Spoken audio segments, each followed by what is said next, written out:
Assalamualaikum warahmatullahi wabarakatuh. Perkenalkan, nama saya Adelia Dwi Syafrina dari jurusan Manajemen Fakultas Ekonomi. Di sini saya akan menjelaskan hasil resume saya.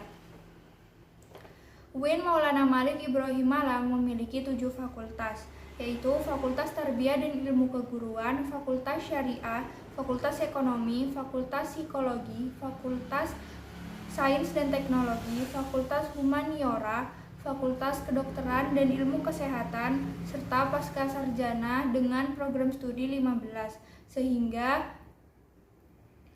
semua program studi yang ada di lingkungan UIN Maulana Malik Ibrahim Malang, baik level S1, S2 maupun S3 ada 46.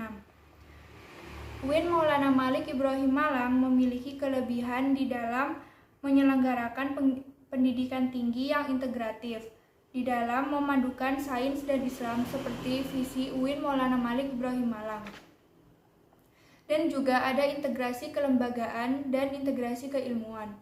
Integrasi keilmuan adalah memadukan atau combining antara sains dan Islam, sedangkan integrasi kelembagaan yaitu memadukan pendidikan tinggi dengan pendidikan pesantren untuk membentuk karakter mahasiswa.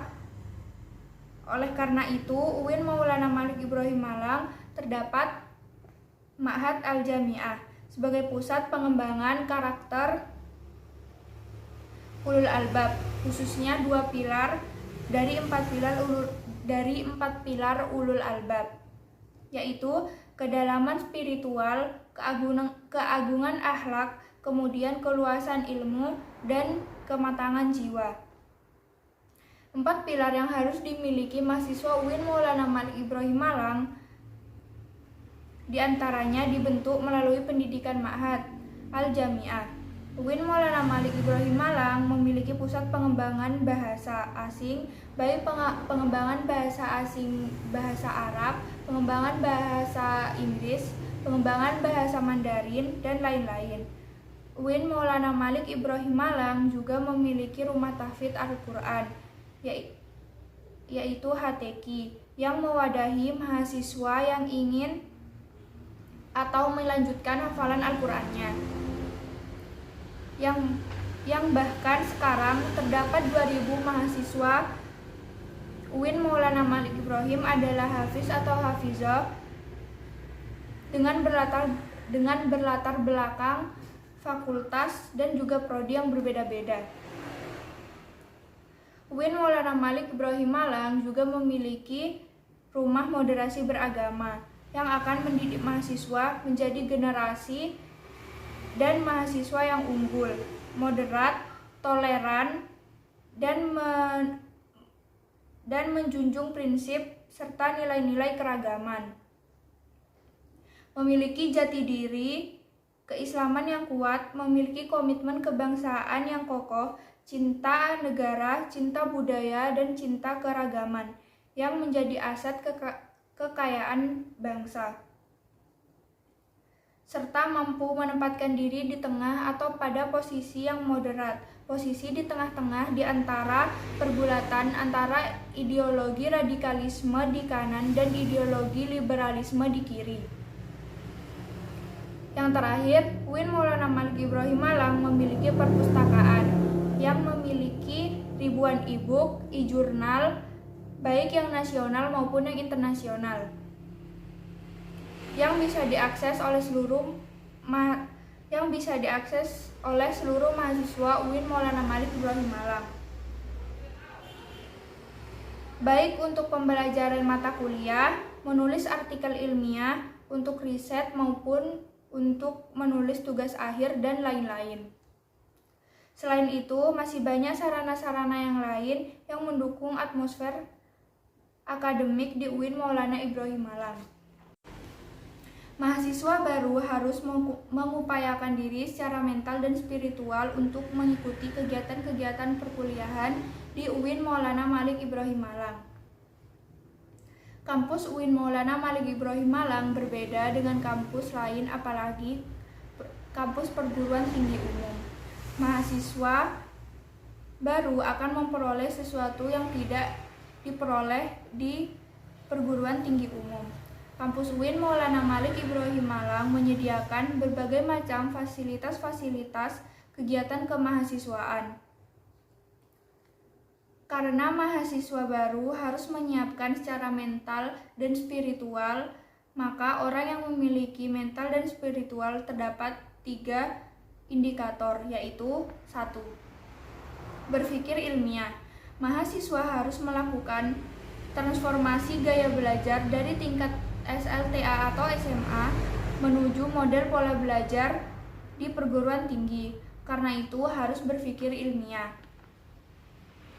Berpikir ilmiah itu pada dasarnya adalah berpikir yang selalu dilandasi dengan ilmu pengetahuan, baik ilmu pengetahuan umum maupun ilmu pengetahuan keagamaan. 2.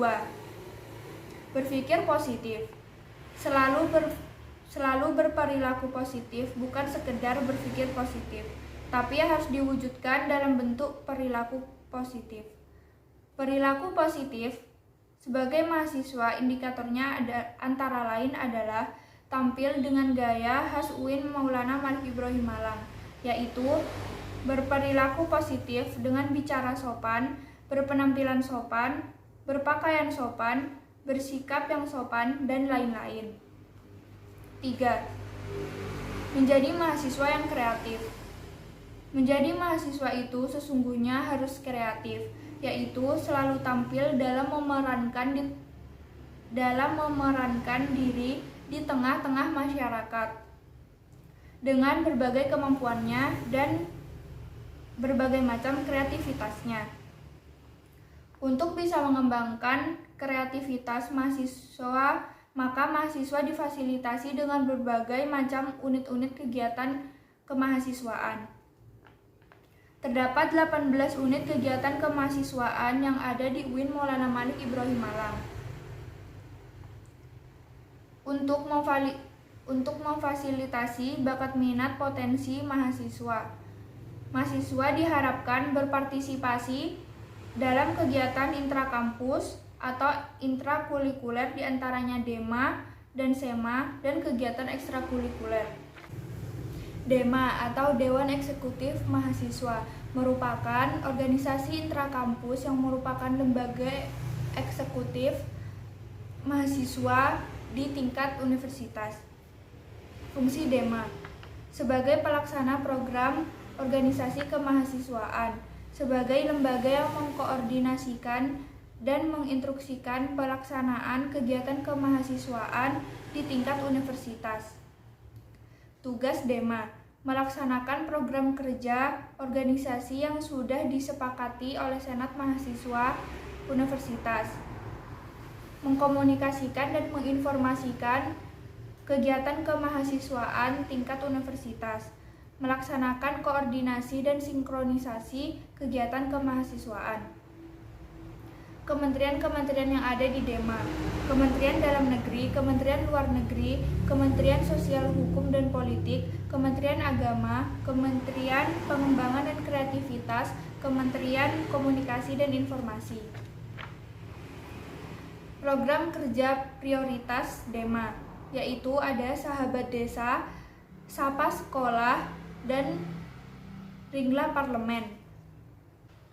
SEMA atau Senat Mahasiswa merupakan organisasi mahasiswa UIN Maulana Malik Ibrahim Malang yang berperan sebagai lembaga legislatif yang mengkoordinasi DEMA, UKM, dan HMJ.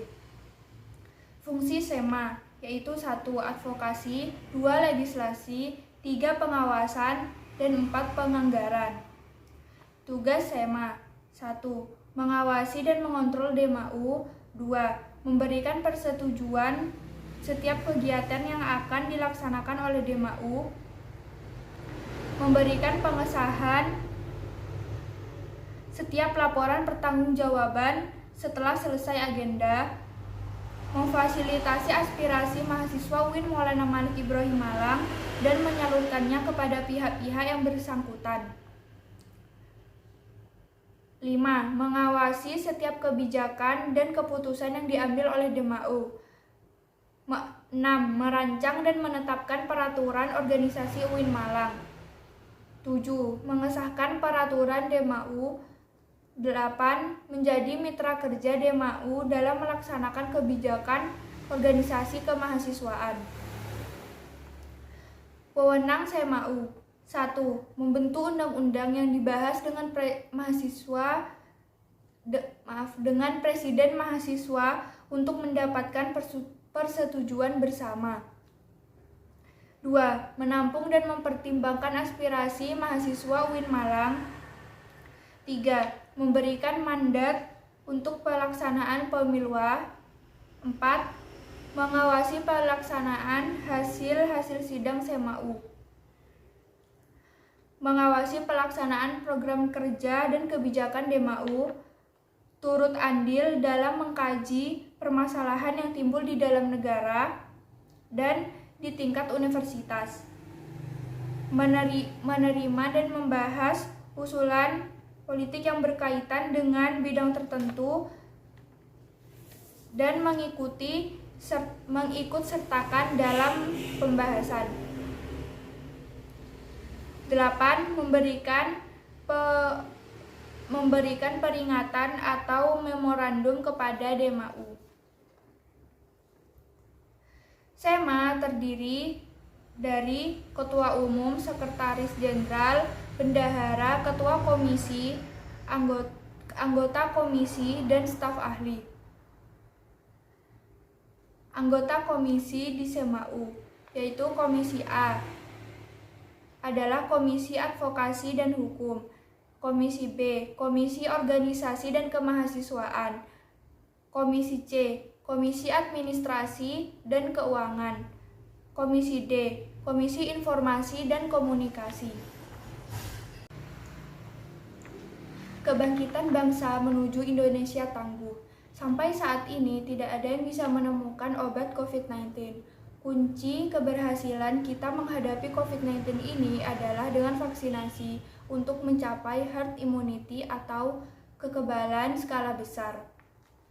Dan kunci yang kedua adalah disiplin prokes. Dampak COVID-19 ini sangat nyata terjadi, yaitu sebagai contoh dampak COVID di sektor ekonomi, yaitu melemahnya daya beli dan hilangnya pekerjaan.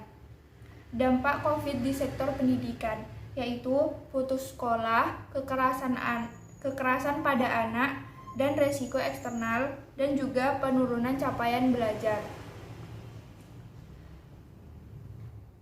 Tetapi pemerintah sudah menetapkan kebijakan di sektor pendidikan, yaitu bantuan kuota data internet, bantuan subsidi upah, bantuan UKT, rumah sakit pendidikan, dan dukungan kepada relawan mahasiswa dan dosen.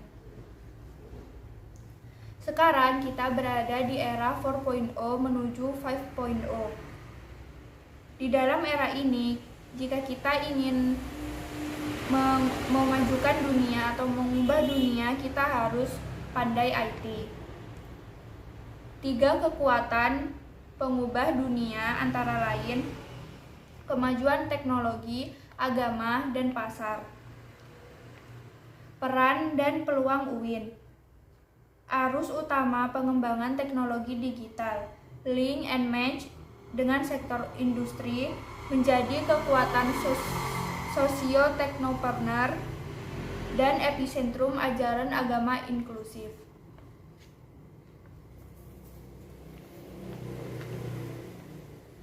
Cara menjadi generasi unggul, yaitu 1. Keagungan moral dan spiritual. 2. Gandrung ilmu pengetahuan. 3. Memiliki digital quotients. Dan 4. Kesolehan atau peduli sosial. Konsep moderasi dalam konteks Islam Indonesia. Berbagai atribut Islam, yaitu 1. 2 arus besar, yaitu Sunni Islam versus Syiah Islam yang menyatakan tidak ada moderasi beragama, yaitu Kedua, sociological labeling, yaitu Islam atau Muslim, liberal, sekuler, pragmatis, modernis, tradisionalis, fundamentalis, ekstremis, bahkan teroris. Yang sebenarnya adalah bukan Islam yang teroris, tetapi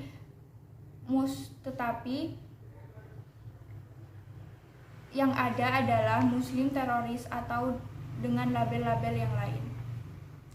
Yang ketiga, label kontemporer, yaitu adalah Islam moderat dan Islam Nusantara.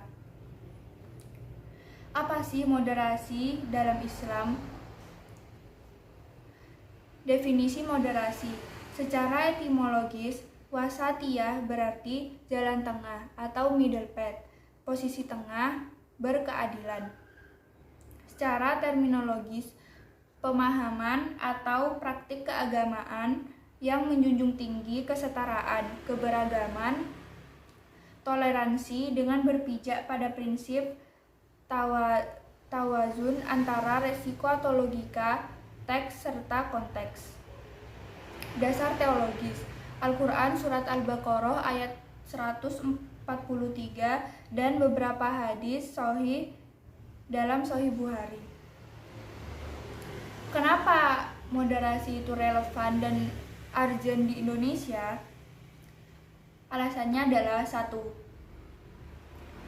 Karakter Islam sebagai agama rahmatan lil alamin yang menjunjung tinggi keadaban dan harmoni inter dan antar pemeluk agama. Historisitas Islam di Indonesia atau masuknya Islam ke Nusantara itu via dakwah, bukan peperangan.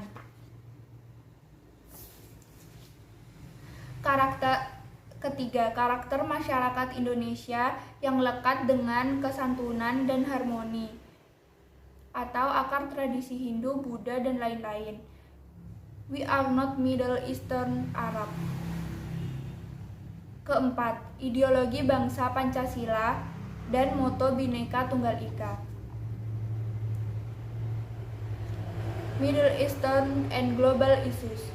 Isu-isu politik yang terkait dengan Timur Tengah dan politik global, baik secara langsung atau tidak, dapat mempengaruhi pemahaman dan sikap beragama masyarakat Indonesia, serta mengganggu agenda moderasi Islam, seperti konflik Palestina versus Israel, aliansi politik Arab-Amerika, oil, dan politik despotis dan hipokrasi. Peran yang dapat diambil mahasiswa UIN Malang, yaitu mahasiswa harus memerankan diri sebagai agen of change dalam menguatkan dan mendesimisasi agenda moderasi. Kedua, mahasiswa harus mengedepankan kepentingan kebangsaan dan keagamaan yang sesuai dengan prinsip moderasi. Ketiga, mahasiswa UIN harus cerdas akademik, religius, dan berkebinekaan. Sekian dari saya, kurang lebihnya mohon maaf. Wassalamualaikum warahmatullahi wabarakatuh.